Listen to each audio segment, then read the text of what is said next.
UDF convener MM Hasan 24-നോടൊപ്പം ചേരുകയാണ്. ഹസൻജി, കേരളത്തിൽ Christmas കൂടുകൾ തകർക്കുകയും ഡൽഹിയിൽ പ്രധാനമന്ത്രി ക്രിസ്മസ് ആഘോഷിക്കുകയും ചെയ്യുന്നൊരു സാഹചര്യമാണുള്ളത്. ഒരു കാപട്യമൊക്കെ ഉണ്ട് എന്നാണ് ബിനോയ് വിശ്വം ഉൾപ്പെടെയുള്ള ആളുകളൊക്കെ പറയുന്നത്. UDFിൻ്റെ ഒരു നിലപാട്. അതെ, ഡൽഹിയിൽ പ്രധാനമന്ത്രി പോയി ക്രിസ്മസ് ആഘോഷത്തിൽ പങ്കുചേരുന്നു. കേന്ദ്രമന്ത്രി നടത്തിയ ക്രിസ്മസ് വിരുന്നിലാണ് അദ്ദേഹം പങ്കെടുത്തുകൊണ്ട് ക്രിസ്മസിൻ്റെ മഹത്വത്തെക്കുറിച്ചൊക്കെ പറഞ്ഞു. കേരളത്തിൽ നിന്ന് തന്നെ ധാരാളം ക്രൈസ്തവ മേലധ്യക്ഷന്മാർ ആ പരിപാടിയിൽ പങ്കെടുത്തിരുന്നു. ഇവിടെ പാലക്കാട് പ്രധാനമന്ത്രിയുടെ അനുയായികൾ ക്രിസ്മസ് ആഘോഷം അലങ്കോലപ്പെടുത്തുന്നു. ഡൽഹിയിൽ പ്രധാനമന്ത്രി ആഘോഷിക്കുന്നു, അനുയായികൾ അദ്ദേഹത്തിൻ്റെ പാലക്കാട് അനുയായികൾ ഇവിടെ അലങ്കോലപ്പെടുത്തുന്നു. ഇത് ഇന്ത്യയിലെ പല സംസ്ഥാനങ്ങളിലും നടക്കുന്നുണ്ട്, മുൻകാലങ്ങളിലും ഉണ്ടായിട്ടുണ്ട്. അത് BJPയുടെ കാപട്യത്തിൻ്റെ, സംഘപരിവാറിൻ്റെ യഥാർത്ഥമായ ലക്ഷ്യം അതാണ്. BJP പ്രവർത്തകർ അല്ലെങ്കിൽ BJPയുടെ സംഘപരിവാർ പ്രവർത്തകർ ഈ പാലക്കാട് ക്രിസ്മസ് ആഘോഷം അടിച്ചു തകർത്തത്. അത് പല സ്ഥലങ്ങളിലും അരങ്ങേറിക്കൊണ്ടിരിക്കുക. ഈ രാജ്യത്തെ മതന്യൂനപക്ഷങ്ങൾക്കെതിരായി, അത് ക്രിസ്ത്യൻ, മുസ്ലിം, സിഖ് മതന്യൂനപക്ഷങ്ങൾക്കെതിരായി ഇവരെടുക്കുന്ന നിലപാട് പല സന്ദർഭങ്ങളിലും വളരെ ഡബിൾ സ്റ്റാൻഡേർഡാണ് ഈ കാര്യത്തിൽ. ഇവിടെ നമുക്ക് മുനമ്പം ഇഷ്യൂ വന്നപ്പോൾ BJPയും സംഘപരിവാരം ചെയ്തതെന്താ? ന്യൂനപക്ഷങ്ങളെ തമ്മിലകറ്റുക, അവർ തമ്മിൽ ഭിന്നത സൃഷ്ടിക്കുക. അത് കുറേ നാളുകളായി ഇവിടെ നടക്കുകയാണ്. ഒരു വശത്ത് ന്യൂനപക്ഷങ്ങളെ തമ്മിലകറ്റുന്ന ഭിന്നതയുടെ, ഭിന്നിപ്പിൻ്റെ, വിദ്വേഷത്തിൻ്റെ പ്രചരണം ഒരു വശത്ത്, മറുവശത്ത് ന്യൂനപക്ഷങ്ങളുടെ എല്ലാ ആഘോഷങ്ങളെയും അവകാശങ്ങളെയും തകർക്കുന്നു. ഇത് BJPയുടെ കാപട്യമാണ്. പ്രധാനമന്ത്രിയും അതുപോലെ തന്നെ മറ്റ് മന്ത്രിമാരുമൊക്കെ ഡൽഹിയിലും ഉത്തർപ്രദേശിലുമൊക്കെ നടക്കുന്ന ക്രിസ്മസ് ആഘോഷങ്ങളിൽ പങ്കെടുക്കുകയും അവരുടെ അനുയായികൾ അത് അടിച്ച് തകർക്കുകയും അലങ്കോലപ്പെടുത്തുകയും ചെയ്യുന്നത് ഒരു നിത്യകാഴ്ചയാണ്. ഇപ്പോൾ കേരളത്തിലും നമ്മളത് അനുഭവിക്കുന്നു. ഈ വിജയരാഘവൻ കഴിഞ്ഞ ദിവസം ചില വിവാദ പ്രസ്താവനകൾ നടത്തുന്നു, അത് അങ്ങ് ശ്രദ്ധിച്ചിരുന്നു? വിജയരാഘവൻ വയനാട് പോയി പറഞ്ഞത് പ്രിയങ്കാ ഗാന്ധിയും രാഹുൽ ഗാന്ധിക്കും വമ്പിച്ച ഭൂരിപക്ഷം കിട്ടാൻ കാരണം മതസംഘടനകളുടെ പിന്തുണയാണ്. അദ്ദേഹം രണ്ട് സംഘടനയെ പേരെടുത്ത് പറഞ്ഞുകൊണ്ടേയിരിക്കുകയാണ്, ജമാഅത്തെ ഇസ്ലാമിയും PDP. അതുപോലെ തന്നെ അദ്ദേഹം SDP, PDPയുടെ കാര്യം അദ്ദേഹം മിണ്ടിയിട്ടില്ല. കാരണം PDP എല്ലാ തെരഞ്ഞെടുപ്പിലും CPMന് LDFനൊപ്പമായിരുന്നു. ഇത് ആവർത്തിച്ച് പറയുന്നത് എന്തിനാണ്?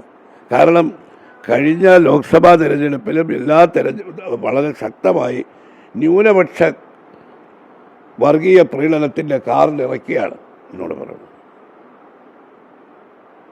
ന്യൂനപക്ഷ വർഗീയ പ്രീണനത്തിൻ്റെ കാറിലിറക്കിയാണ് ന്യൂനപക്ഷങ്ങളുടെ വോട്ട് പിടിക്കാൻ മുഖ്യമന്ത്രി ശ്രമിച്ചത്.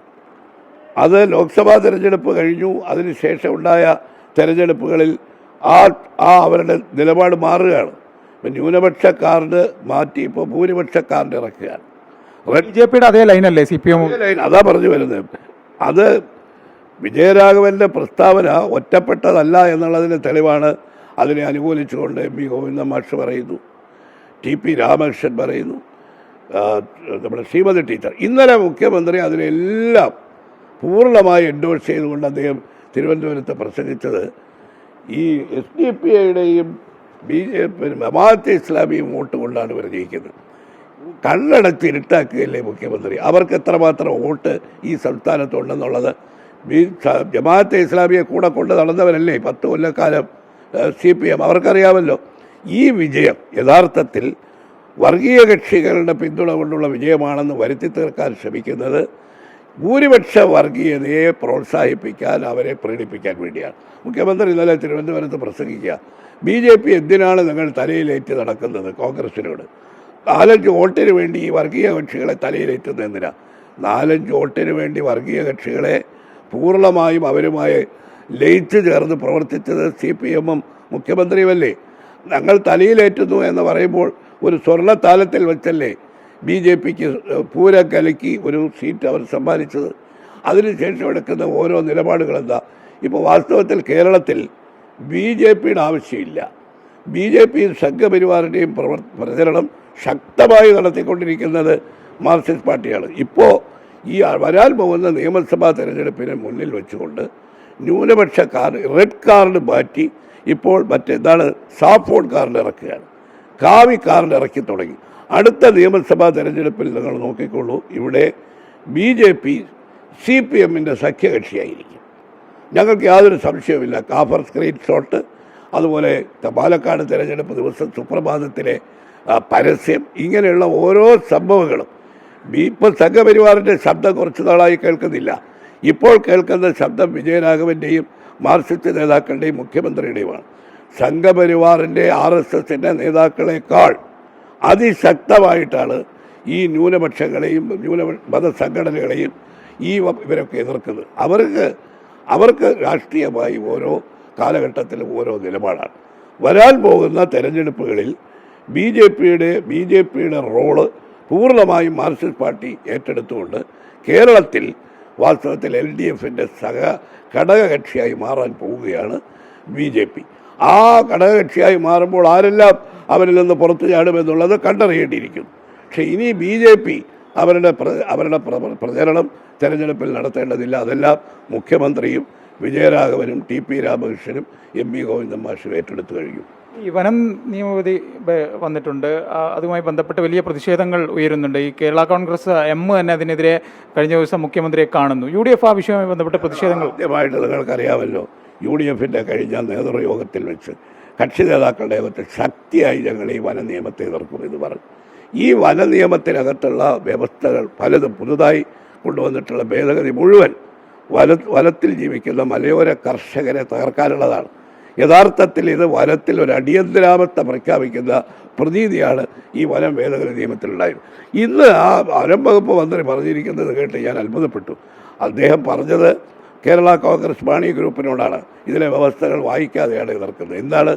ഇപ്പോൾ വനത്തിനകത്ത് കിടന്നാൽ, ഈ ചുള്ളി പറക്കാൻ പോയാൽ, അവിടെയുള്ള കുളത്തിൽ കുളിച്ചാൽ, അത് കന്നുകാലികളെ മേയ്ക്കാൻ പോയാൽ ഉണ്ടായിരുന്ന പിഴ സംഖ്യ 1000-ൽ നിന്ന് 25,000 ഉയർത്തി. അതിനേക്കാൾ ഒരു എന്താ, അതിനകത്ത് ഈ വനനിയമം ലംഘിക്കുന്ന മലയോര കർഷകരെ വാറണ്ടില്ലാതെ അറസ്റ്റ് ചെയ്യാനുള്ള അധികാരം ഫോറസ്റ്റ് ഉദ്യോഗസ്ഥന്മാർക്ക് കൊടുക്കുകയാണ്. UDF ഈ വിഷയത്തിൽ പരസ്യ പ്രതിഷേധത്തിലേക്ക് കിടക്കും. ഞങ്ങൾ നടക്കും, തീർച്ചയായിട്ടും. അത് ഞങ്ങൾ അന്ന് ഈ സമരം പ്രഖ്യാപിച്ചപ്പോൾ ഗവൺമെൻറ്റിൽ നിന്നുണ്ടായ ഒരു പ്രതികരണം, കരട് ഭേദഗതിയാണ് മാത്രമാണ് വന്നിട്ടുള്ളത്. ഈ നിലയ്ക്ക് ആ ഭേദഗതി നിയമസഭയിൽ അവതരിപ്പിക്കാൻ ഇടയില്ല. അതൊക്കെ സ്പെക്കുലേഷൻസാണ്. പക്ഷേ ഈ ഭേദഗതി അവതരിപ്പിക്കുന്നതിനെ ന്യായീകരിക്കുന്ന വനം മന്ത്രി, താമരശ്ശേരി ബിഷപ്പ് പറഞ്ഞ വനം മന്ത്രി ഇപ്പോഴും വളർന്നിട്ടില്ലെന്ന്.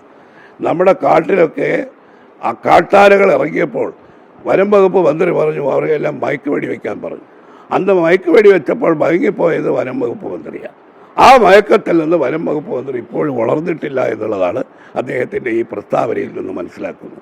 അതാണ് താമരശ്ശേരി ബിഷപ്പ് പറഞ്ഞത്. UDF ശക്തമായ പ്രതിഷേധമായി കാട്ടിനകത്ത് വനത്തിനകത്ത് അടിയന്തരാവസ്ഥ പ്രഖ്യാപിക്കാൻ മലയോര കർഷകർക്കെതിരായിട്ടുള്ള ഒരു യുദ്ധപ്രഖ്യാപനം ഈ നിയമം പിൻവലിച്ചില്ലെങ്കിൽ അതിലെ വ്യവസ്ഥകൾ ഭേദഗതി ചെയ്യാൻ നിയമസഭയിൽ ശക്തിയായി പോരാടും. അതല്ലാതെ ഈ ഭേദഗതികളുമായി ബില്ല് പാസ്സാക്കാൻ ശ്രമിച്ചാൽ ഈ ഗവൺമെൻറ് കണ്ടിട്ടുള്ളതിൽ വെച്ച് ഏറ്റവും വലിയ കർഷക സമരം, മലയോര സമരം, അത് UDF നേതൃത്വം നൽകും.